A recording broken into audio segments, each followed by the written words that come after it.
Oh, ganda, gandahan! Hello and welcome to another day with Aaron! We are going to the exclusive Gondol after party of Vice Cosmetics in Benny and Cherry in QC. Yes! Malalang travel journey na naman to, but yes, let's go! Of course, nag-bus ako going to Magallanes and then MRT lang from Magallanes to Araneta, Cubao. First time ko rin palang makarating dito sa Gateway Mall and makakita ng Wish Bus. Kasi usually lagi lang akong nasa Ali Mall kasi dun kasi yung drop-off point.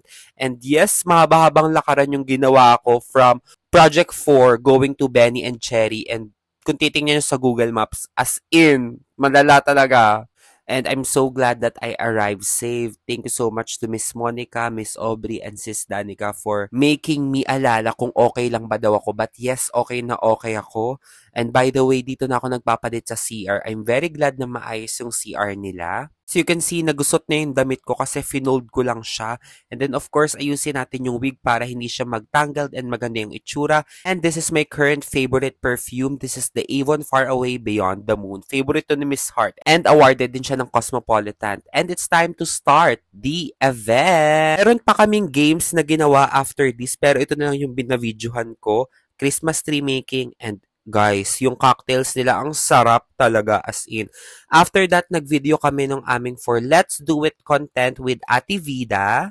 Si Ate Vida, kilala ko na siya since 2020. Nagko-content din siya, but ngayon, I think, focus na siya sa kanyang business. Taga Rizal siya. And then, of course, ang daming palaro ni Vice Cosmetics. Oh, naglaro ulit kami. And dito, makikita nyo kung paano nasira yung favorite kong pink heels. Nakakaloka. Pag tayo ko dyan, makikita mo natanggal na siya sa swelas. Like, ayan siya, gday. Nasira siya. And I think, nawala na siya ng glue. Kasi, 2022 pa lang, nabili ko na to. And then, anong year na? 2024. So, magti 3 years na rin.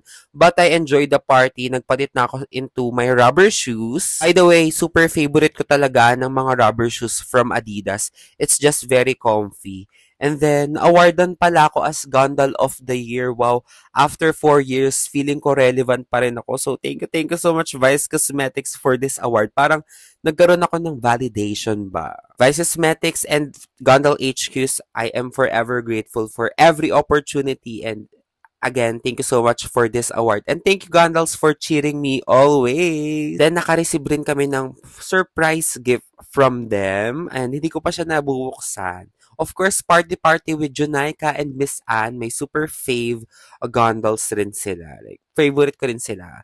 Hi, kay Ate Vida, sabi ko, mag-shot puno kami ng cocktails la kasi ang sarap rin naman talaga kasi. Hindi ko sure kung si Ate Vida nagiinom ba, pero sabi ko, Ate Vida, i-shot puno natin to. Shoutout pala kay Ate Nico, kay Alex, and kay Kiara. I love you, I love you, I love you. So, mag-iingat po tayo pag nagjo-joyride. By the way, nag-joyride lang ako from Benny and Cherry going to Makati, 1 Ayala. Kasi nandito yung sakayan ng bus going to Balibago, Santa Rosa. Kasi yung Balibago, Santa Rosa, 24 hours siyang laban na laban. Taga-Kalamba pa ako, so mag-jeep na lang ako. But anyways, I am so grateful for another experience here. See you again. Bye!